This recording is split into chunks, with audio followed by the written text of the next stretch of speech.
sunat.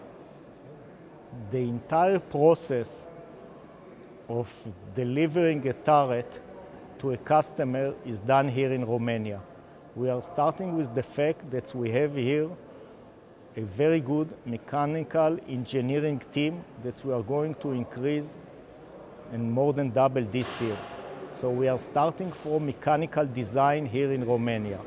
Then the production of the mechanical part and the electronic parts is done here in Romania, mainly in Bacău. Later stage, the final assembly, test and integration is done here in Megorele, Bucharest. The idea here is to have local production and local turret to the Romanian army, but also or mainly for export.